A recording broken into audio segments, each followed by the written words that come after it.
Hey everyone, and welcome to Almost Cancelled. I am Peter, that is Connor, and we are going to talk about Castle Rock Season 1, Episode 2. It's called Habeas Corpus, and full spoilers for the episode as always. So, the first three episodes of this is Episode 2. Episode 3 we probably won't get to actually until Wednesday when Episode 4 goes out, and then Episode 4 will be on like Thursday. Just now that we've mapped out our schedule, that seems to be what's going to happen. But here we are, Episode 2. And we picked up right where we left off, and I don't want to gloat, but I did kind of guess something at the end actually, and almost immediately it became what was happening. Zalewski, if I'm saying his name right, I'm not looking at it right now. I'm remembering vague sounds of his name. I think that sounds about right. Yeah, Zalewski. There you go. So he sees on the monitors the kid, and he sees all these dead bodies. And I said, you know, I'm getting a feeling here that this might not actually be happening, that this might just be something he's seeing. And I was actually, obviously eventually it reveals that, but I'd actually decided I was right before it showed me it. It was the way, like, he put on the alert and then he was going around with the gun himself, and it was just kind of following him, and it was kind of like tense, and I was like, this isn't happening.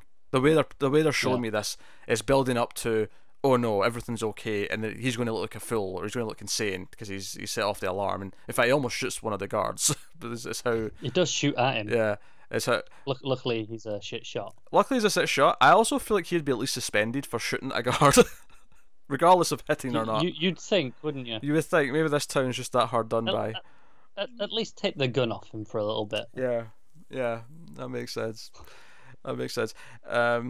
Do you know, so we started more or less with Terry O'Quinn, who, while his character is dead, Warden Lacey, he does seem to have a presence in the form of the narrator, in the form of doing some contextual narration for the town specifically. I do think it might be only this episode, though. They may all be this episode. Okay. Given the way this comes to a close, I think so. Okay, I can see what you're saying. Yeah, he kind of passes the torch to someone else. Yeah. I see what you mean, but this was interesting. This was because I'm sure this was littered with references to Stephen King stories, because he quickly mentioned a few events in the history of the town. One was the rabid dog, and I'm like, okay, right, Cujo. I know that one. Cujo. I caught that one. But he also mentioned there's a bit where where Henry's flicking through the files. I'm sure these are all references, but they're going too quickly for me. Yeah. I'm sure our friend Tim, who's a giant Stephen King fan, I'm sure we mentioned him. We're going to mention Tim every episode. That's just, I warn you now. Tim is going to be referenced some way every episode. But I'm sure he was watching that frame by frame, Probably. taking down the notes, because he'll get all the references, whereas we'll get a few here or there. Maybe 1 in 5. Yeah, but he also mentioned at one point, like a body was found by the train tracks, and I'm like, okay, that is totally that's from a book. I don't know which one it is from, but that's from a book. Maybe Stand by Me. Yeah. That sounds right. Yeah. Yeah. Which I think, if I recall, Stand by Me is Scott Glenn's character. I forget his name now. Pangborn. Pangborn. There you go. Yeah, I think Stand by Me is one of the books he's from. Oh, okay, that's interesting. So, yeah, something there. Yeah, no, there was lots of little things. I'm sure I caught another couple that I'm misremembering now, but just lots of things. It was like, okay, so much shit's happened in this town, and quite rightly, he thinks the town is cursed because so much shit happens here. And given how many books Stephen King's written about this stupid town, it makes sense. Yeah, I feel like you could just broaden that to Maine as a whole. You probably could. The entire state's just screwed, is what it's saying, and it's all Stephen King's fault. It's not like the actual state of Maine feels cursed. It's just. But everyone thinks it's kind of shit now because of him. Yes. So basically, he talks about how, and I wasn't expecting as much of this so quick, and there's still a lot of mystery. Don't get me wrong, but it became a bit clearer in this episode. Why he took the kid, and it seems like he has had him there for a while, like a young age, because he mentions, I asked God for advice what to do, and he doesn't answer, but then one day he did. By the way, can I just say I was actually really impressed. Now, they kept him at a distance when he did this, but I was actually kind of impressed with the his I don't know if, I think you call it a toupee. It was a bit more advanced than that. But when he had the younger Terry Crews, Terry O'Quinn. Terry Crews is a very different person. He's also bald though. He's also a bald Terry. He is, yeah. He is. Too many bald Terrys. Too many bald Terrys, yes. But when you had he was getting in the car, and like he had kind of, it was like thinning hair, but there was hair. I was like, oh, that actually looks kind of realistic. Like I wasn't. Yeah. I feel like there's so many people when I see them with the fake hair, I'm like, that's kind of obviously just stuck I on. feel like it was impressive that they did, like it was still, going. Yeah, the yeah, hair. it was like wasn't mid. just, let's just stick a full head of hair on him like they usually do in these Do situations. you know what I think they probably did? They probably got a reference photo from like his, from himself. Like, okay, give us when your hair was going. What did it look like? Give us a glimpse, because I don't think we ever mentioned in the last episode. Actually, Terry Quinn was also in a Stephen King movie. He was in Silver Bullet. I was thinking of that this episode. He played the sheriff in that movie. Gary Busey's in that as well. It's a delightful performance, one of the more nuanced Gary Busey performances, if such a thing even exists. I don't think it does. He's great. That's the werewolf one, right? Yeah, that's a werewolf one. Yeah. Yeah, thought so. Yeah, I just did a werewolf movie with Tim today actually for streams. I remember you telling me about this Gary Busey werewolf movie about a year ago. And obviously I'd forgotten what it was called. I'd forgotten it was a Stephen King book, and I'm just like, I'm gonna have to check that out at some point because it's Gary Busey in a werewolf movie. Yep. He's also the sort of drunk uncle who lets his disabled nephew get away with lots of things and tries to teach him to do lots of things that he shouldn't be doing at his age. So anyway, where was it going? So he's narration, and he talks about how God told him that this kid was a devil, that there was a kid among them. There was a devil, and he had to keep him trapped. And this is one of these things where it's like, okay, this could just be true, right? Because it's a Stephen King story. This could just be true. It could also be he's delusional, and I mean, obviously, by the end of the episode, I'm pretty convinced the kid's actually the embodiment of evil. But at this point, this is the thing. There's definitely something strange going on with the kid. Yes. I don't know if I'm going to go to say as far as the devil. Oh, sure, yeah, absolutely. I don't know if the warden was genuinely hearing God. But there's absolutely. something going on. Yeah. Like, I don't know if I believe that either, but certainly, yes, there's something supernatural. There's something mystical from the beyond. Something a bit weird. Yes. And we see him building the cage, and yeah. But what really struck me, just to stick with this plot line, is so the new warden. Remember her name? Porter. Warden Porter. So she's at a bar, and Scott Glenn's character, Pangborn, shows up. And he kind of just starts talking about, just casually chatting. And she's kind of annoyed. She's like, oh, he's trying to chat me up. I'm going to just leave. And he's just talking, I'm a lawman myself. And he talks about going out to calls and stuff. And then he gets very specific and talks about, getting to a call with the Warden Lacey. And mentions, that someone out there's a devil and he should be kept locked up. And you can see her just stop and listen. Like, this sounds like familiar. And then as he's leaving, like I actually wasn't expecting such a blatant confirmation of what he was talking about. He just says, "Keep that kid locked up. Don't let him out," and just walks away. Yeah. And I was like, "Oh," because she's like, I mean, are you hinting at something? Yeah. Are you trying to imply that we've got someone like? And he just kind of straight out goes, "Keep him locked up. Don't let him out." And I think it adds an extra layer to this that the sheriff was in this, knows about it, and is like, "Don't let him out." Like. That immediately took the idea that the warden was hiding this kid, because at first it was like, is he just some sort of creepy pervert who has this sex slave? Like that could be it. It was a possibility, yeah. But this opens it up, and it's like no, multiple people were in on this. And as she puts it when she's talking to the other guy, she's like, hey, this is now like a conspiracy. If we call this out now, this is a conspiracy now with corruption levels. Like, what are we doing? Yeah. And that's when he actually makes the call. Okay, let's put him with a prisoner, and they shove him with this neo-Nazi asshole. He got tattoos all over his head. And as soon as he went in the cell, that was the moment I decided. It's a little bit predictable in a lot of ways, this show, because I immediately went, all right, the neo-Nazi's going to be dead, and he's going to be the one who survives. There's some really predictable dialogue as well throughout. That's be a little grating. Yeah, as soon as he stepped in that cell, I'm like, okay, I know which one's going to die. Like I know, like this is what's going to show is that he's the dangerous one. Is that the neo-Nazi's going to go? It's not subtle, the show, is it? No. In fact, we should talk about what he dies of, because we see him getting taken away in the body bag, and he's not in trouble. Like the kid isn't taken away as if he's like stabbed him or something like that. He's just let back in the cell, and it's like, okay, so how did he die? And then we see on the autopsy that no, he had cancer in like several organs. It was like his heart, his lungs, his liver. He was completely riddled with it. Yeah, and the doctor says, I'm surprised he could even walk into that cell. And it's like, wait a minute. Like, this is where I'm thinking, maybe he is the devil. He's just making Yeah, people. because we got that one line from the kid where he's you don't want to touch me. Yeah, and he just erupts in cancer. Like, now again, I don't know if he's actually So, the devil noted. himself, but you know. Yeah, noted. Don't touch Bill Skarsgård. Yeah, Just say it. I wouldn't touch Bill Skarsgård. No, No. leads to bad things. But I just like. I mean, it could be the devil himself. Again, it's Stephen King. I mean, it's not his story per se, but like, it could totally. It feels like a Stephen King story, doesn't but it? it could totally just be the devil himself. Like, it wouldn't surprise me. If that's the devil in Maine. Yeah, I'm sure he's done that. especially given that we do have the religious like themes playing out in the gospel and the program where they go and read the Bible with a convict and all that. Yeah, and of course, we learn Henry's father was the priest. Yeah, preacher, the pastor, I think, was the exact pastor. That was it. Exact phrase. Which is interesting, and we even hear that people outright think that he killed him, that he killed his own father, and we see a little flashback again. We were saying that the house down the street he was looking at, or maybe that's Thingy's house, Molly's house, and sure enough, it is her, and we see her looking, and we see some flashbacks of her as a kid, and she seemed to be obsessed. She was like obsessed with him. And we see the police come and talk to her about the whole incident when they're trying to find him.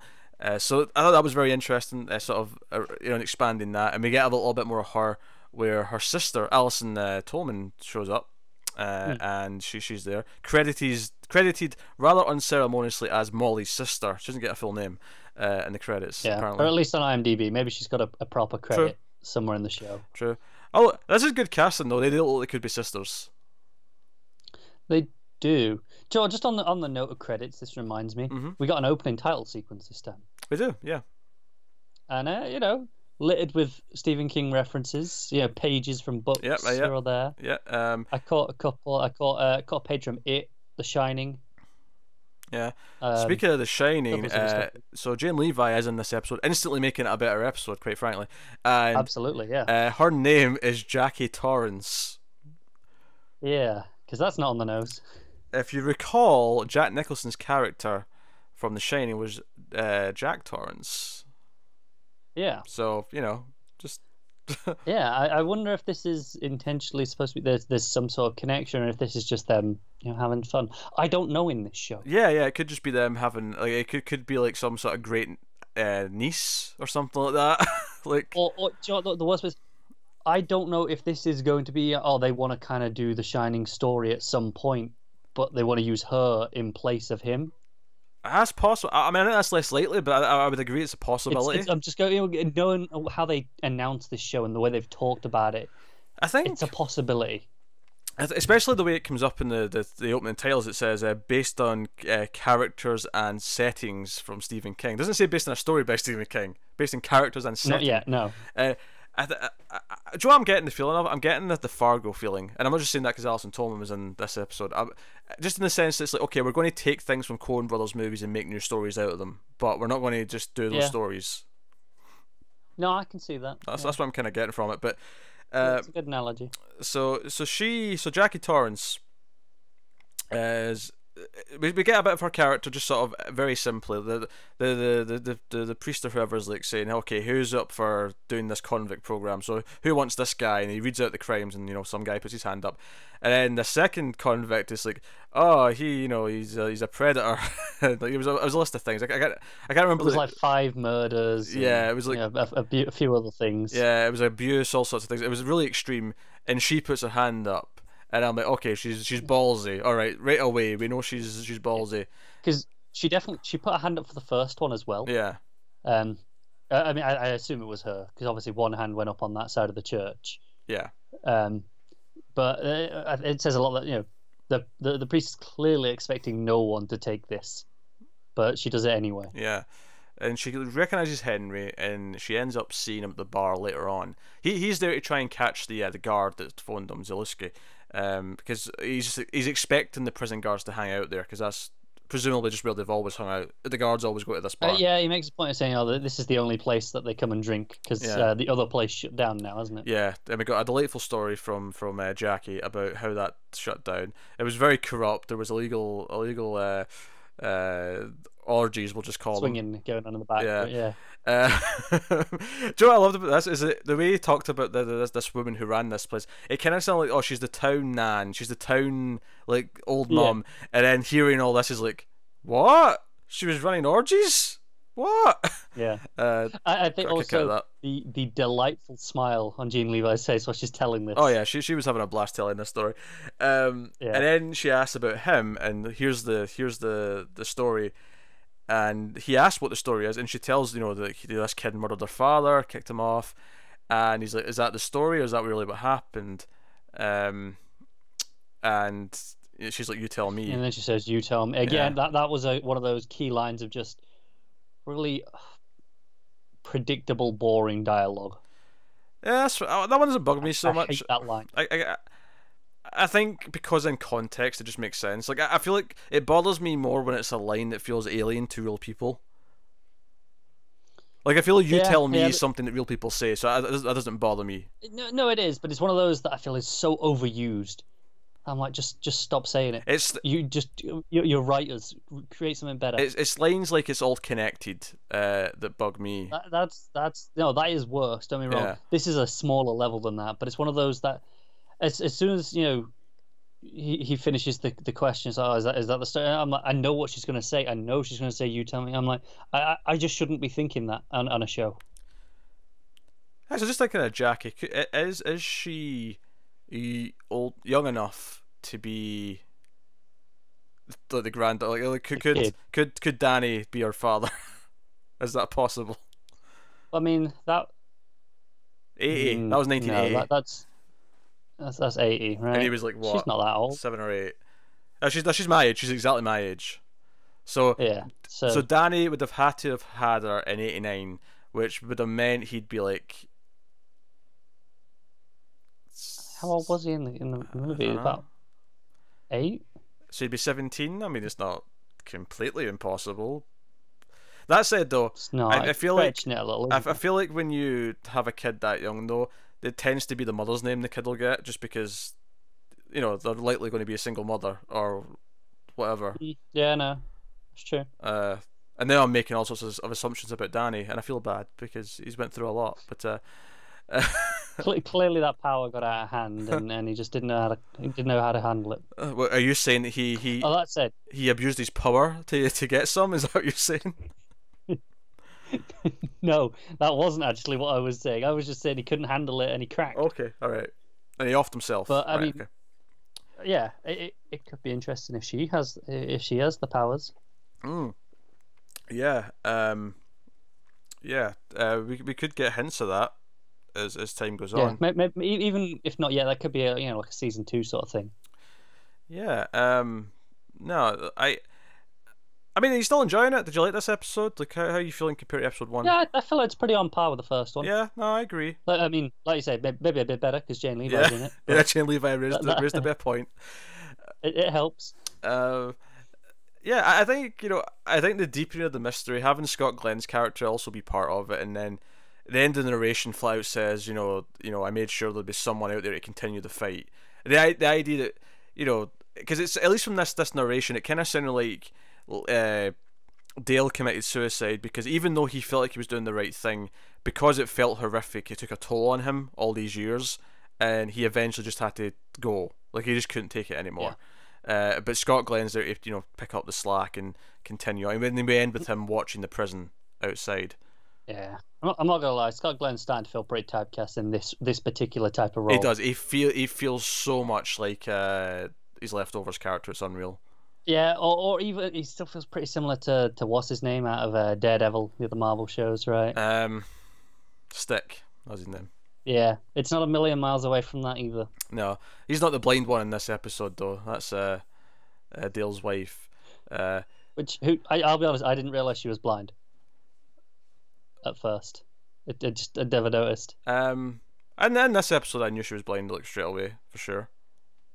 Did you? I can't remember if I thought that last episode when we saw her briefly, but definitely this episode, it was pretty clear quite quickly. But yeah, so she gets really upset because when she realizes who's talking to her, like she's just it's whoever, because she goes away for a bit and he starts snooping around and seeing, like, he sees this same parable out of the Bible, like on these calendars, and for some reason he kept, like, every time it got to that parable he just kept it there, and he's got like a drawer full of this parable.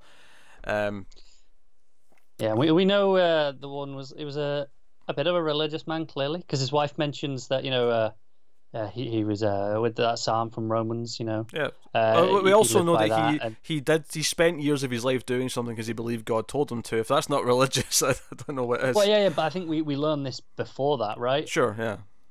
And we see all the religious iconography in the room before we even get to these parables that we're seeing over and over. Oh yeah, religion is no doubt a big theme of the show. But I was just going to get to the idea that she comes back and she says, "Are you black?" And the idea is that our neighbours phoned her and said, "I think that was Henry thingy so and so that came at your house."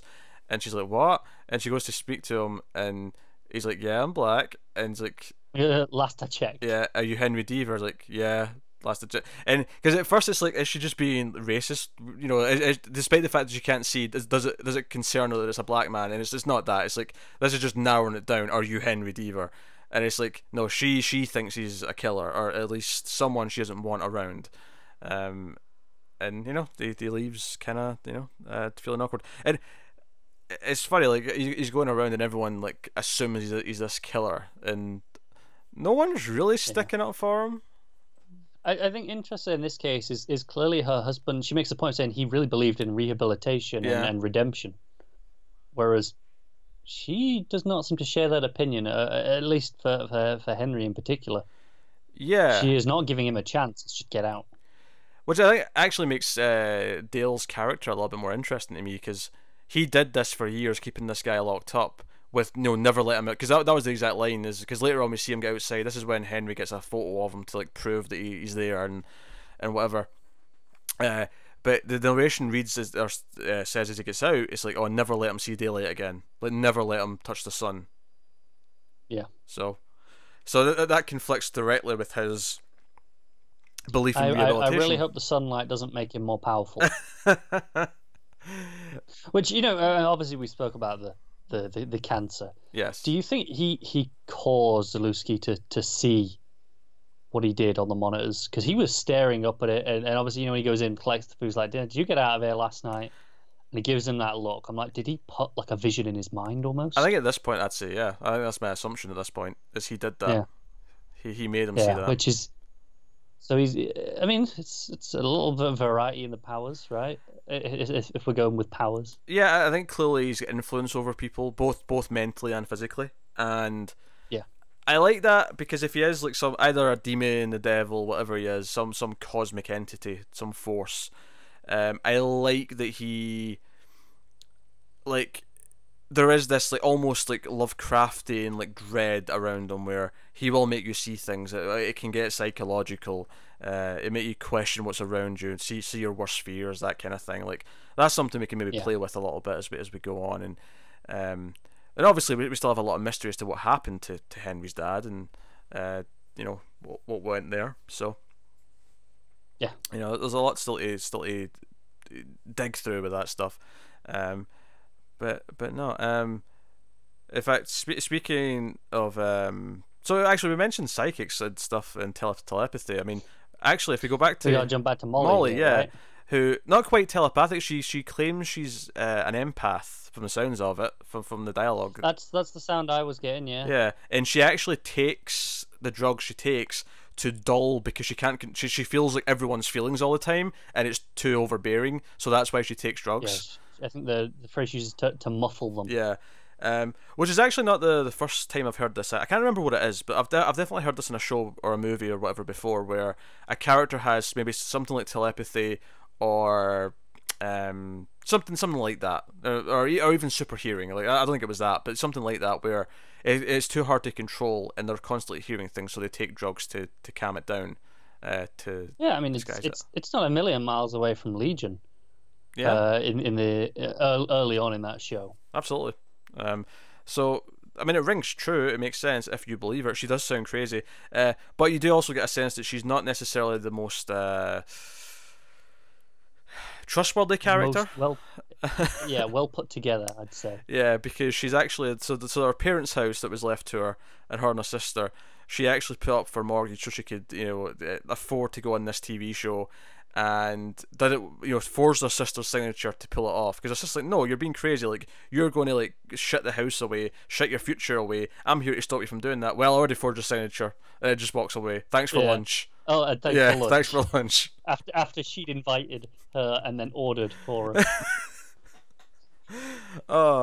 So that got me a good chuckle, I'm not gonna lie. I appreciate the cheek, I suppose. I appreciate the audacity of that action, but so that's interesting, because I'm like, okay, does she actually feel feelings, and like, can that be something we use? Is that somehow going to be like a detection system for the kid later on if he's like, a problem? Maybe. It also seems to maybe play into some of the stuff that in the flashback where she saw Henry leaving that night, right? Mm-hmm. Or being taken, because she says it wasn't his father, right? Yeah, she says that. Yeah. So she's clearly getting sense of some stuff, I think, even then. Yeah. Here's what I wonder: like, was someone checking different kids to see if it was the kid? Like, did someone take Henry thinking it might be him, and tested him for like a week, or 11 days, more specifically? Yeah, it could have been. Was that Pangborn taking him, maybe? Yeah, or Lacey even. I mean, yeah, it could have been. Who knows? Either or.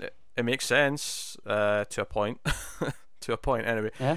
But yeah, so it's interesting. I feel like her empath powers, should they exist, and I'm inclined to think they do. I feel like that'll be in some way, like maybe like she'll be able to tell when the visions are a lie, like, if what they're seeing is fake, like but because she knows what feelings feel like, she'll be able to detect if they're not real, or something like that. I don't know, like. Yeah, no, I get you. She'll be able to tell that it's a fake feeling. Yeah. Almost. If she, I get you. If she like stops dosing and like actually learns to harness her power and not, but yeah, it's interesting. But again, it's another element where I'm like, okay, I like the sound of that. It's not doing anything with it yet, but I like that this is maybe in play for later. Yeah, I feel like, and the episode went through quite quickly. I thought, like, when it ended, I was like, oh yeah, okay, right, that was a brisk watch. I didn't feel like it was dragging or anything like that. Not that it's quick paced per se, but it's it's. Can't argue with that. It's moving at a nice speed. Yeah. So. Yeah. So yeah. So solid enough. It's not blowing me away yet, still, but solid enough, and I'm into the mystery. So, it's interesting. So, but hey, very similar. Yeah, let us know what you thought of this one in the comments below, and like and subscribe and all that stuff. If you want to support the channel, head over to patreon.com/MailFuzzTV. You can do that over there.